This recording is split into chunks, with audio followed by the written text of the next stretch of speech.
Okay, good morning, everybody. It's good to see you. I'm sorry I missed last week. It's good to see you again. I will start by reading the community sub-practice of developed relationships. We disrupt the culture of isolation by developing relational cultures within and among diverse human communities and between those communities and the natural world. So as Robin mentioned, she and Janet and I, and not surprisingly, a bunch of other friends and members of St. Michael's and other congregations that I know attended a Celtic spirituality event hosted by Rose City Presbyterian featuring John Philip Newell, who is an author and native Scot and deeply involved in Celtic spirituality and trying to bring some of the ideas, practices, and stories from Celtic spirituality in early Christianity back into the modern age. And as I expected with this event, it was mostly older people. As far as I could tell, it was all white people. And again, Celtic spirituality, that's, the Celtic island. Celtic is a white place.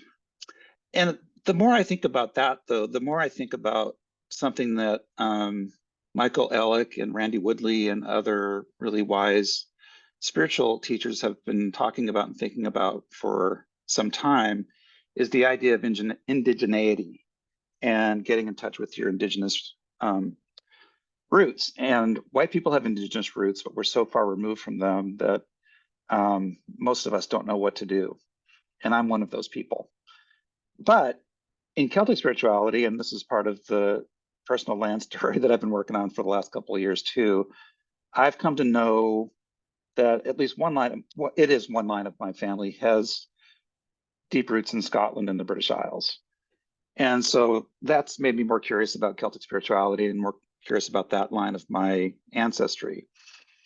And so I came into the event having read the book and having pretty good expectations for it and really enjoying most of it.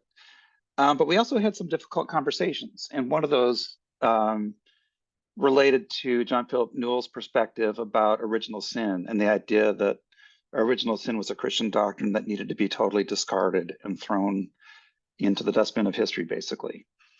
And he's tying this idea to practical things and to theologians that were mostly heretical in the Christian tradition.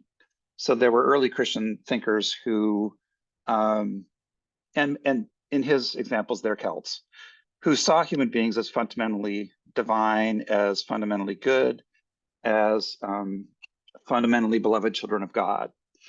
And, we talked about this and we contemplated it, and it was kind of sitting there in the back of my mind when we were directed to go do an exercise to try to listen to God, to listen for God.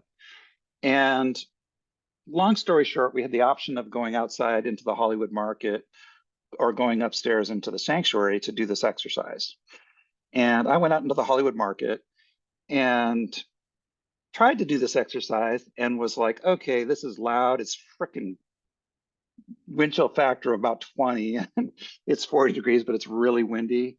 And I'm like, okay, I'm not really hearing God out here, but I'm going to give my best, my best try. And I'm walking around and I'm looking at the people, looking at the vendors, looking at the food, and kind of like nothing really is happening. So I kind of wandered back toward the sanctuary thinking maybe I need to be in a quiet place.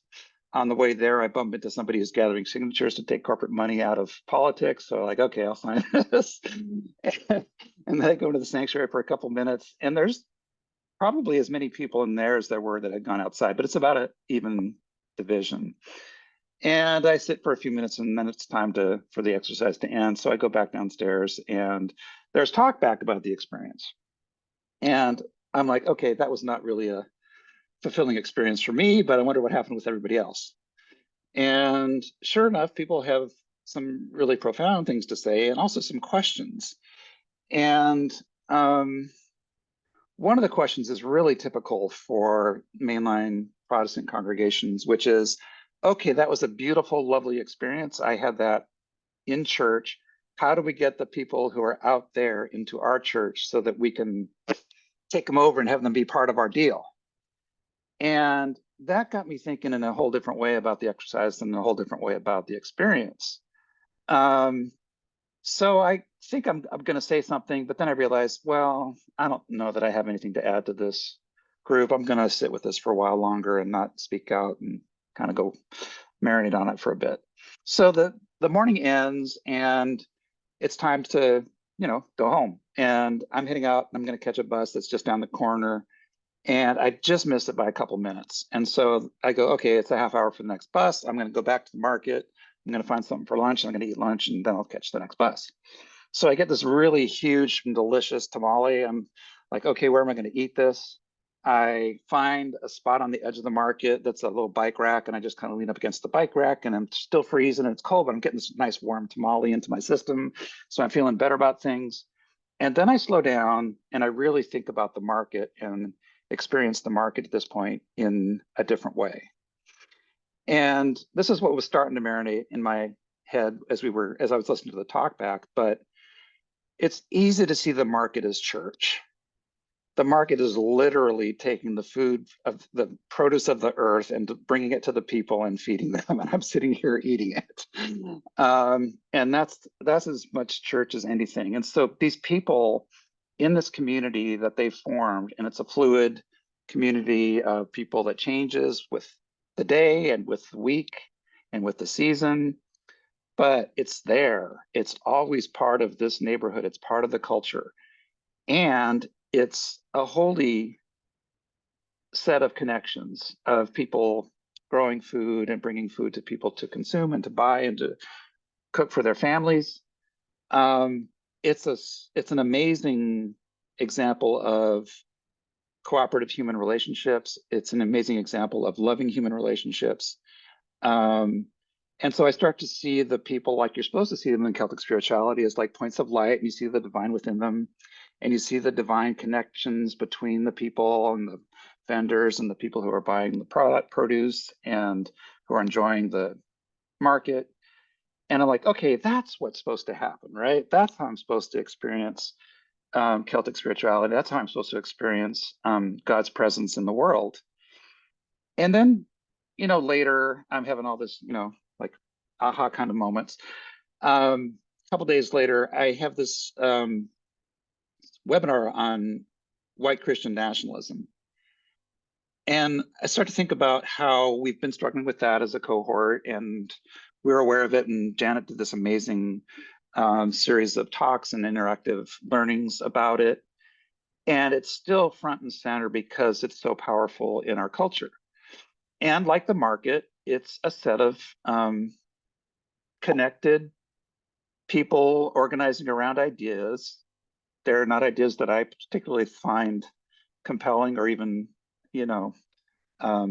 good in any way, but they are founded in a particular version of Christianity. And so I think this is where it's important to provide the alternative view about what in the Christian tradition God is like and what human beings are like.